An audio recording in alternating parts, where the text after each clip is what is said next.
My name is Dr Tibaingana.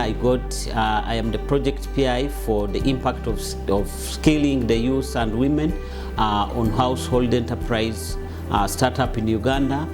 This is a project that was funded through Makerere University Research and Innovation Fund by the government of Uganda, and what we wanted to find out was the impact of skilling, because the government is spending a good sum of money through skilling, and this skilling of course is aimed at creating employment, which is of course because many of our youth and women are facing unemployment. So a number of interventions or institutions were formed and are funded. For example, the Private Sector Foundation Uganda, we have Afrisa, we have Enterprise Uganda, we have Uganda Research Institute, we have Presidential Initiative for Skilling, the Girl Child Project, etc. And all these get funding from the state. So we wanted to know how this has impacted on the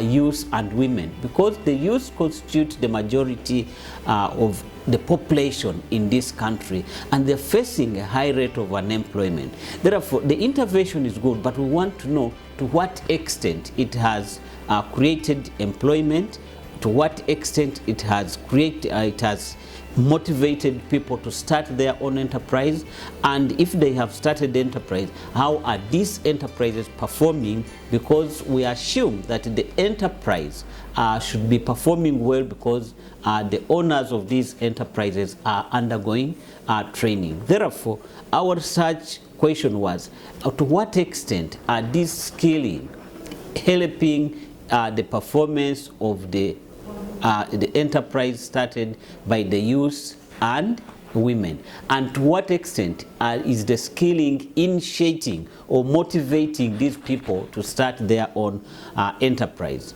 And we found, actually, when we did the study, we found that 91%, about 92%, get their business ideas from this skilling.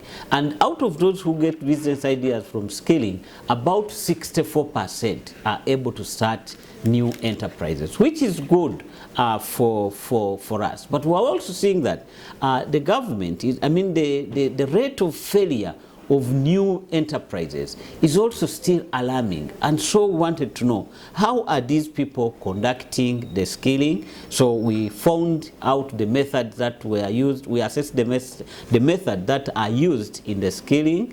For example, we were able to find that many of these skilling centers are using the lecture method, they are using the role play, they are using the practical method.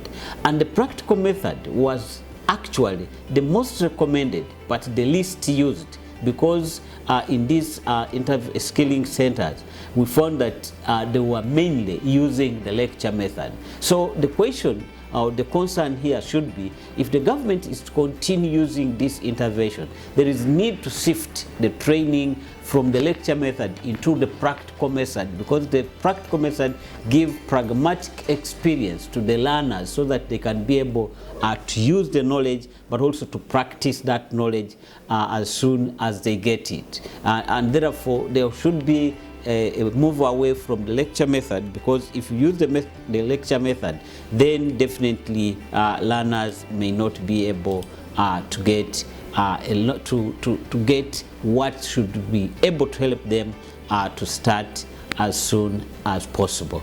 And as a WOF policy, we recommend that the government continues to fund these interventions, but also there is need to spread these interventions across the country, because as we can tell you from this study, we found that many of them are concentrated in town here, in urban Kampala, in the Kampala metropolitan area, and therefore the outside Kampala metropolitan area do not have a skilling center that can help to stimulate business growth among the youth and women.